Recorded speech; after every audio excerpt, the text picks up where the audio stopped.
O nosso convidado de hoje é o Dr. Victor Stankiewicz, auditor e perito contador.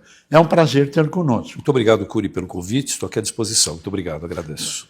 Bem, indiscutivelmente nós estamos no mês, aliás, depois de um mês do início, da vigência da reforma tributária, o aumento de carga, a burocracia.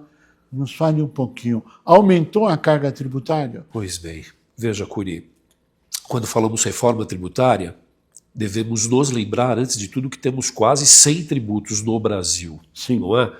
A reforma que todos nós queremos é para os 100 tributos. Estamos falando desta reforma tributária do consumo para há poucos 5 tributos. É PIS, COFINS, ICMS, ISS e IPI. Sim. Esta reforma é que está sendo implementada desde 1 de janeiro de 2026.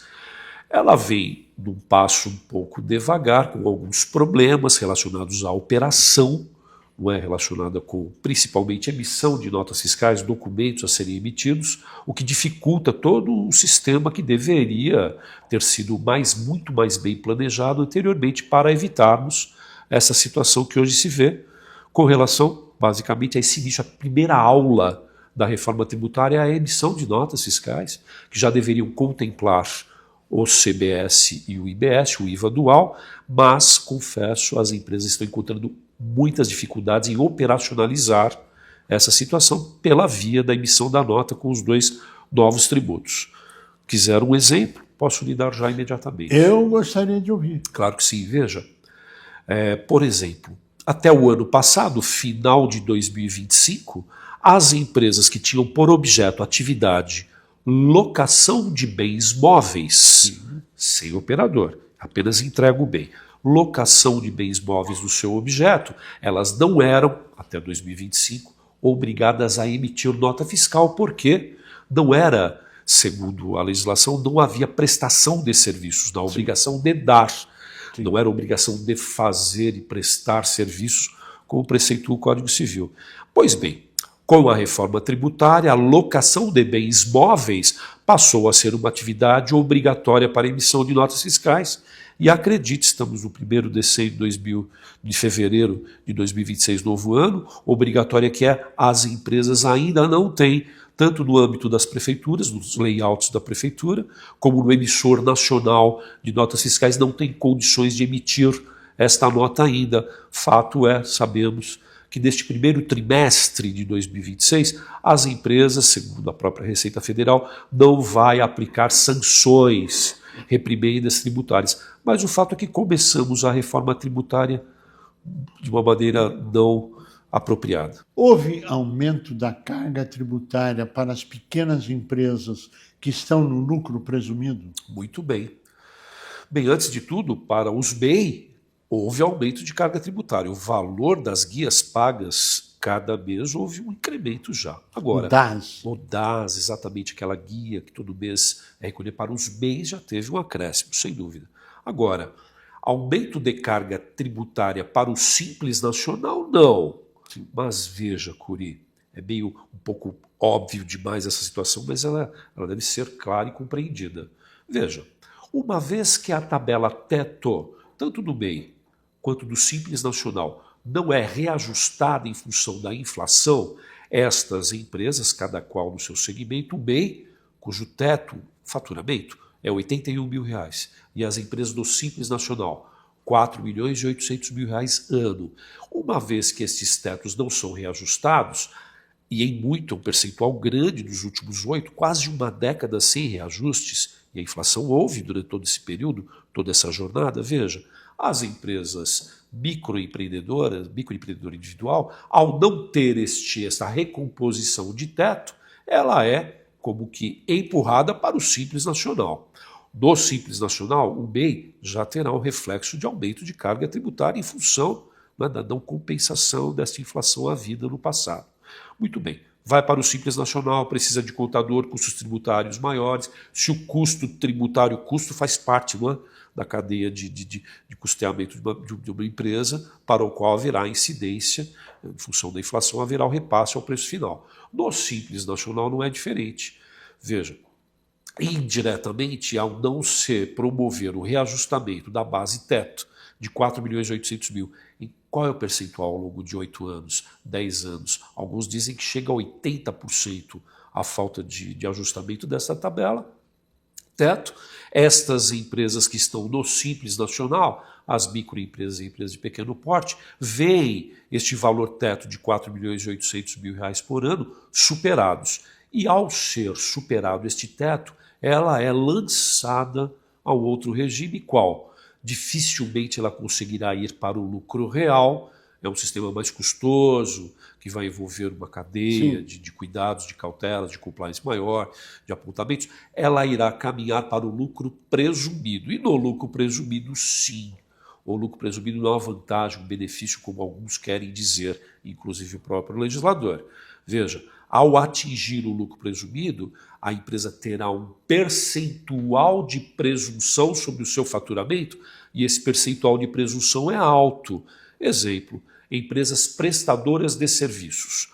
Qual é o percentual sobre o valor da nota fiscal para serviços que o governo taxa em suas legislações que tem mais de 30 anos? Qual é o percentual de presunção sobre o valor do faturamento? 32%. Ou seja, para uma nota fiscal de R$ 10.000 de prestação de serviço, o valor da presunção é R$ 3.200. A presunção de lucro, para o qual vai haver a incidência de 15% de imposto de renda, mais 10% de adicionais, com o agravante, atenção, não é? Essa empresa que estava no Simples e tinha um faturamento de mais de R$ 4.800.000, portanto, vai chegar em 5 milhões, tomara que o seja, ao atingir um faturamento anual superior a 5 milhões, no final, né, do ano passado, não é, a Lei Complementar 224 de 2025 trouxe um acréscimo de 10% ao percentual de presunção. Então, naquela hipótese anterior, se era 32% mais 10%, vamos chegar em 35,2% sobre a nota de R$ 10.000 que é emitida. Então, se a presunção percentual é aumentada, e depois aplicaremos as alíquotas incidentes, que é 15 mais 10, aliás, uma outra grande incógnita que sempre discutimos, porque se o empresário, né, de fora, o investidor vem para cá e pergunta qual é a alíquota do imposto de renda no Brasil, você vai falar, né, Curi? 15% mais 10. Ele fala, então é 25%? Fala, não.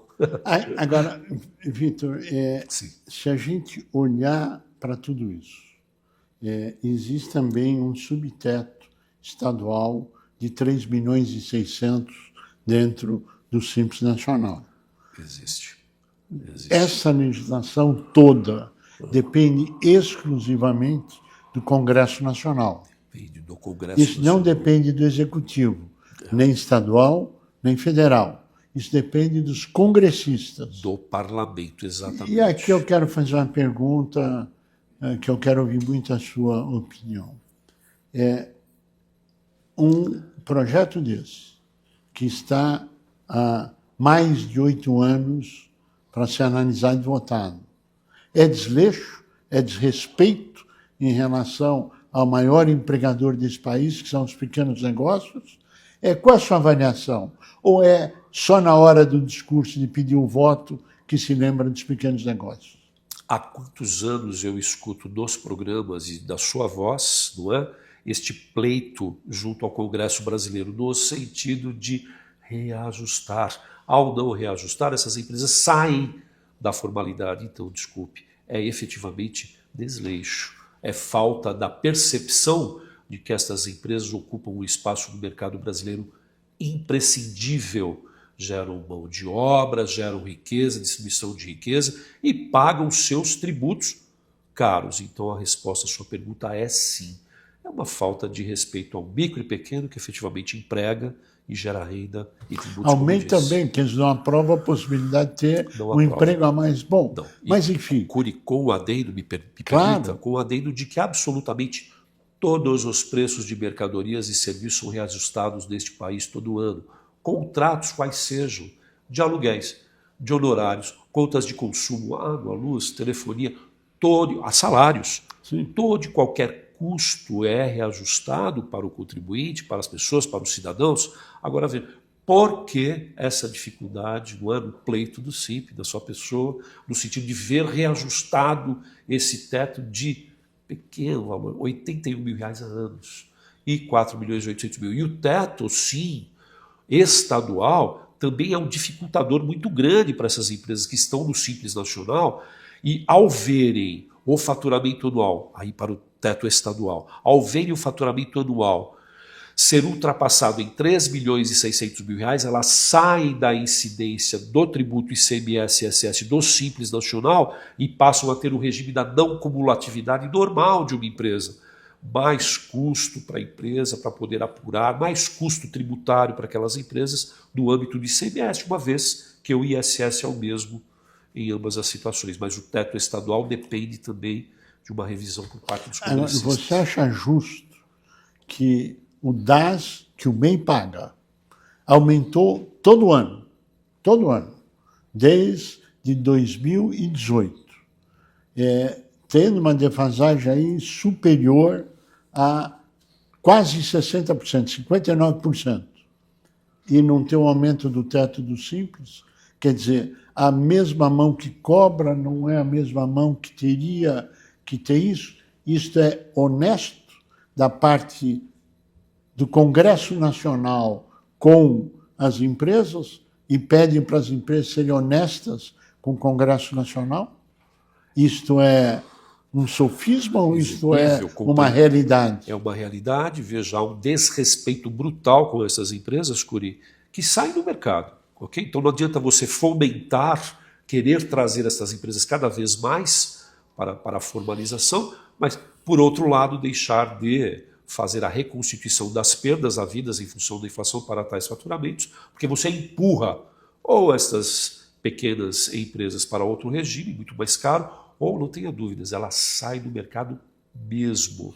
Esse é um dos motivos do Brasil ter, possivelmente, dados do governo, 20 milhões de empresas informais? Este é um dos motivos. Então, de que adianta você querer trazê-los para a formalidade numa mão e na outra você, né, deixa de imputar a tais tabelas tetos aquilo que é de direito destas empresas e é a bandeira que você carrega há muitos anos. Bem, Dr. Vitor Stankiewicz, nós queremos agradecer muito a sua participação, mas queremos mandar aqui uma mensagem aos senhores congressistas. Câmara dos Deputados Federal, senadores, aqui vai este programa como um lembrete, não como uma acusação, mas como um motivo causador de uma reflexão e contar com seu trabalho para que essas injustiças sejam corrigidas em prol do Brasil, em prol da formalidade, em prol da legalidade, e temos certeza que esse lembrete vai fazer com que muitos dos senhores e das senhoras voltem a carregar a bandeira dos pequenos negócios. MEI, micro e pequena empresa, de todas as áreas, indústria, comércio, serviço, produtor rural, enfim, todas as áreas do Brasil, porque somos os maiores empregadores, mercado interno são de pequenos negócios. A você que esteve conosco, nosso mais profundo agradecimento, com a certeza que estaremos juntos na semana que vem. Até lá!